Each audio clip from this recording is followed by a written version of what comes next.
పాతకాలంలో ఉన్న ప్రేమలకి ఇప్పుడు ప్రెజెంట్ ఉన్న సిచ్యువేషన్కి సంబంధించి ఎలాంటి చేంజెస్ అయితే ఉండొచ్చు అంటారు? ఇవాళ రోజుల్లో 20s లోనూ లవ్ ఉంది, 30, 40, 50, 60, 70s కూడా people are following in love.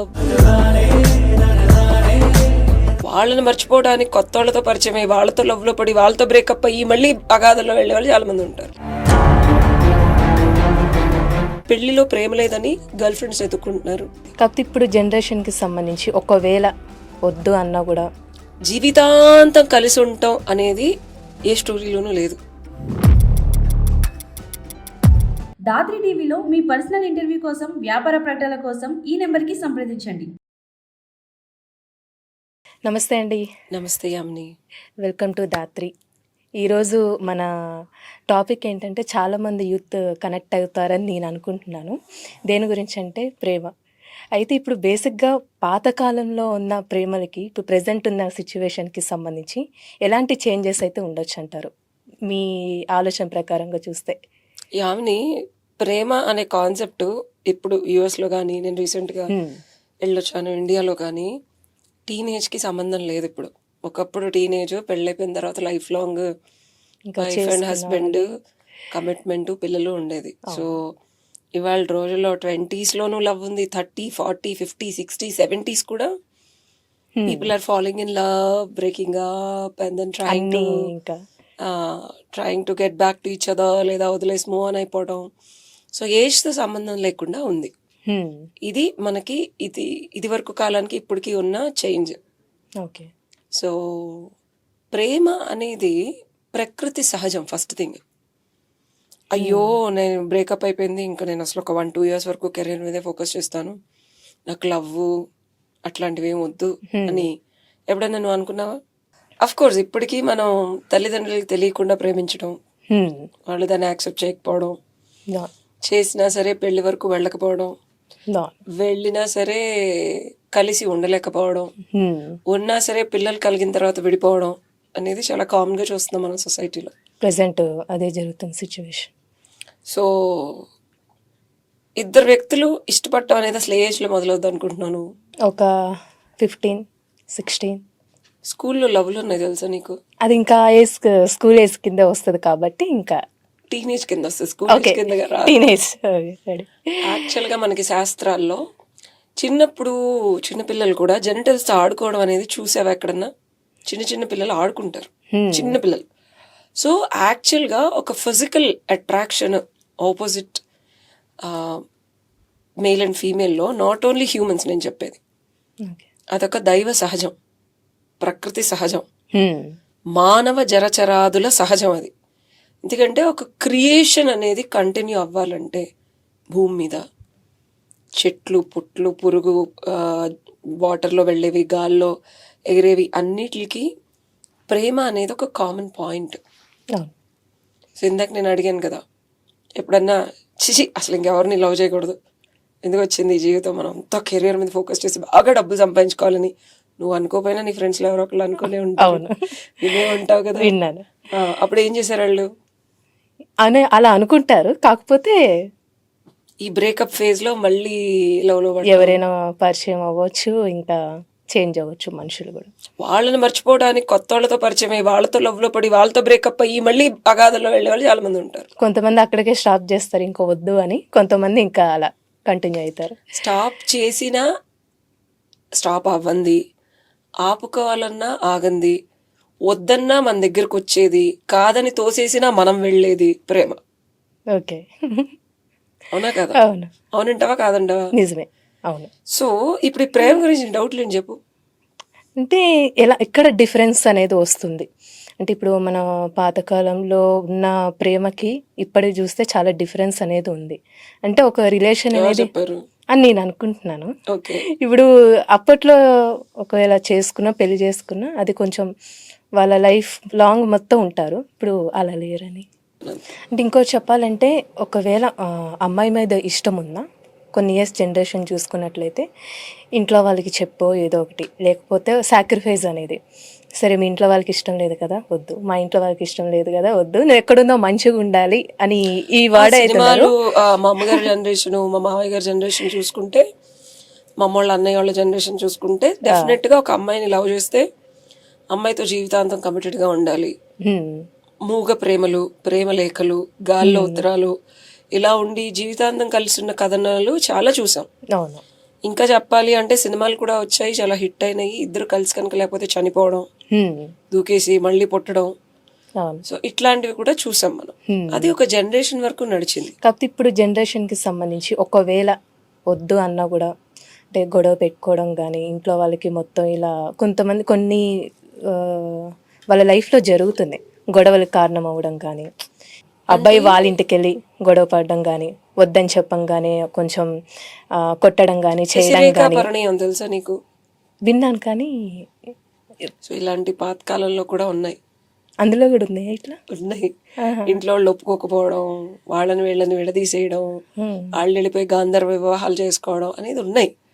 C ఒక్కటి నేను చెప్పొచ్చేది ఏంటంటే, ఒక జనరేషన్ మారుతున్నప్పుడు సొసైటీ కూడా మారుతుంది, సొసైటీ వాల్యూస్ మారుతాయి, సొసైటీ యాక్సెప్టెన్స్ మారుతుంది. నా చిన్నప్పుడు లెహంగాలు వేసుకొని బొడ్డు కనిపించేలాగా డ్రెస్సులు వేసుకొని సినిమాల్లో డాన్స్ చేయడం అనేది ఒక పెద్ద, అప్పుడు ప్రాపర్గా శాస్త్రోక్తంగా చీరలు కట్టుకొని చుడిదార్ హీరోయిన్ నుంచి ఈ మోడర్న్ హీరోయిన్కి వచ్చినప్పుడు అమ్మో ఏమిటది బట్టలు చూపించేస్తుంది అనుకునేవాళ్ళు. ఆ తర్వాత నేను ఫ్యాషన్ టీవీ అప్పట్లోనే 1997లో మాకు సిటీ కేబుల్ వచ్చినప్పుడు నేను 6th 7th క్లాస్లో చూసా. అవి చూసి నేను బాగా ఇన్స్పైర్ అయ్యి బట్టలు డిజైన్ చేసేదాన్ని, ఇప్పటికీ చేస్తున్నాను కదా. సో వాళ్ళు ఏంటి అసలు అండర్గార్మెంట్స్ వేసుకోకపోవడం, అమ్మో ఇది ఇండియాలో అసలు వస్తుందా, మనకి యాక్సెప్ట్ చేస్తారా అనుకున్నా. హాలీవుడ్ బాలీవుడ్ పాటలు చూసుకుంటే మనం ఒక 10-15 years నుంచి అది ప్రిటీ కామన్ అయిపోయింది అసలు. ఇప్పుడైతే ఇంకా సో అలాగా జనరేషన్ మారే కొద్దీ అట్రాక్షన్ అనేది, ప్రేమ అనేది, కమిట్మెంట్ అనేది సొసైటీ నార్మ్స్ బట్టి మారిపోతుంది.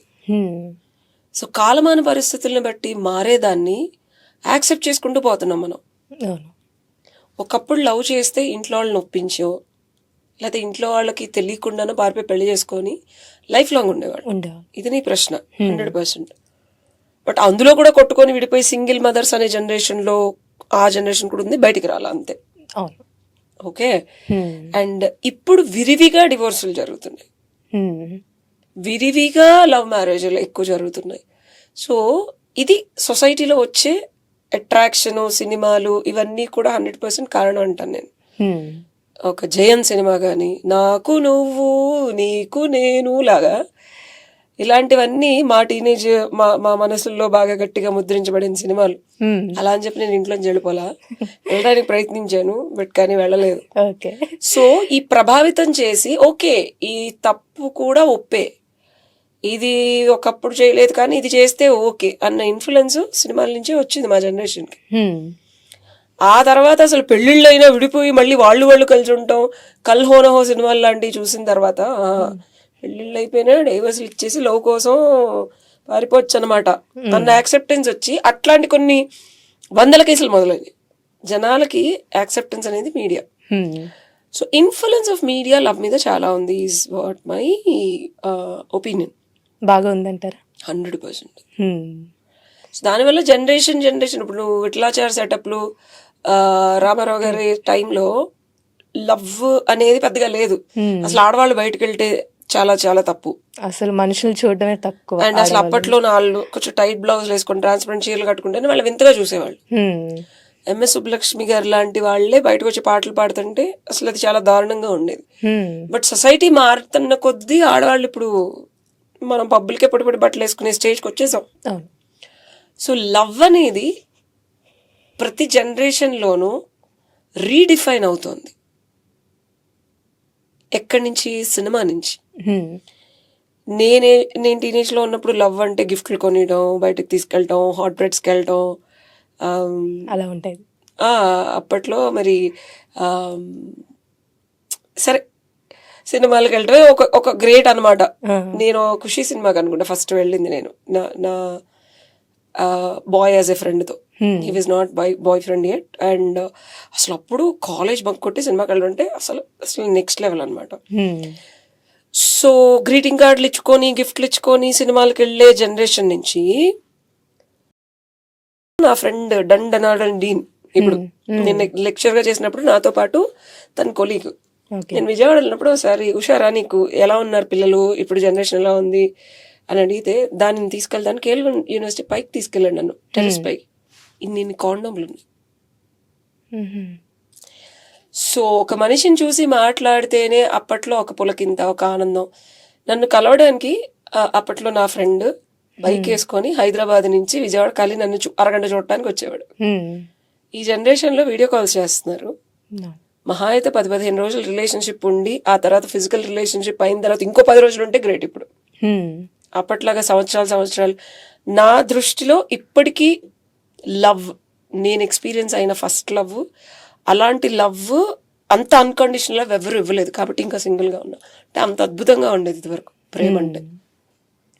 కలిసామా, డేట్కి వెళ్ళామా, మాట్లాడామా, అయిపోయిందా, నెక్స్ట్ అమ్మాయి ఏంటి అనే జనరేషన్లో ఉన్నాం ఇప్పుడు. లేదా నెక్స్ట్ అబ్బాయి ఏంటి, బోర్ కొట్టేస్తున్నారు జనాలకి. సో ఇలాంటి లవ్లో పెళ్ళిళ్ళు చేసుకొని ఆ పెళ్ళిళ్ళలో పిల్లల్ని కానీ వాళ్ళతో కమిటెడ్గా ఉండే రిలేషన్షిప్స్ ఎన్ని ఉంటాయి అనుకుంటున్నావు నువ్వు? ఉండొచ్చు ఒక 50-50. 50 నుంచి తగ్గిపోతుంది. పెళ్ళిళ్ళు చేసుకొని కూడా పెళ్లిలో ప్రేమ లేదని గర్ల్ ఫ్రెండ్స్ ఎత్తుకుంటున్నారు. భర్త వాళ్ళకి నచ్చినట్టు లేరని చెప్పి యాజ్ ఎ అడ్వకేట్గా, నువ్వు సోషల్ యాక్టివిస్ట్గా seeing different scenarios, what I feel is ప్రేమను వెతుక్కుంటున్నారు, ప్రేమని అడుక్కుంటున్నారు, ప్రేమని కోరుకుంటున్నారు, ప్రేమ లేదని ఇబ్బంది పడుతున్నారు. అండ్ ఆ ప్రేమ అనేది ఎందుకంత నీడ్ అయిందంటే ప్రొక్రియేషన్కి భగవంతుడు ప్రతి జీవిలోనూ పెట్టింది. అది లేకుండా ఉండలేడు మనిషి. అంటే అది లైఫ్ లాంగ్ ఉండాలనుకుంటున్నాడు, అది దొరకట్లేదు. దొరికిన వాళ్ళతో లైఫ్ లాంగ్ అదే ప్రేమ ఉండట్లేదు, కొత్తగా అయిపోతుంది, అది మారిపోతుంది. సో దీనికి సొల్యూషన్ ఏంటంటే ప్రేమ ఇంకొక వ్యక్తిలో వెతికే ముందు మనలో మనం వెతుక్కుండే. నేను అదే చేశాను. నన్ను నేను చాలా బాగా లవ్ చేసుకుంటా. నువ్వు నన్ను చూసావు, చీరలో చూసావు, మోడర్న్ డ్రెస్లో చూసావు. సో వింతగా రకరకాలుగా ఉంటానని అనిపిస్తుంది. But I love my self so much. నేనంటే నాకు చాలా ఇష్టం. అది సెల్ఫిష్నెస్ అనుకుంటారు. మనల్ని మనం ప్రేమించుకోలేనప్పుడు మనల్ని మించిన ప్రేమ పక్కన వాళ్ళకి ఇవ్వలేం. ఫస్ట్ మనకి ఇష్టం ఉండాలి. ఫస్ట్ మనల్ని మనం బాగా లవ్ చేసుకోవాలి. నేను చేసిన తప్పుని నేను క్షమించగలగాలి, నేను చేసిన ఒప్పుని అప్రిషియేట్ చేయగలగాలి. అసలు ప్రేమ మనలో లేదనుకో బయట ఎంత వెతికినా దొరకదు, దొరికినా నిలవదు. నిలిచిన ఆకర్షణగా మారి అంతమైపోతుంది, కానీ ప్రేమగా మారి పుష్పించదు. సో మనలో వెతుక్కోవలసిన ప్రేమ మనల్ని వదిలేసి ప్రపంచం మొత్తం వెతికినా భగవంతుడు ఎలా అయితే ఎక్కడా లేడు మనలోనే ఉన్నాడు, ఆత్మసాక్షాత్కారం పొందిందని అంటారు అన్నమాట. సో దానికి ముందు బ్లిస్, ఇంగ్లీష్ లో బ్లిస్ అంటారు కదా, అది వెతుక్కున్నా నేను ఫస్ట్.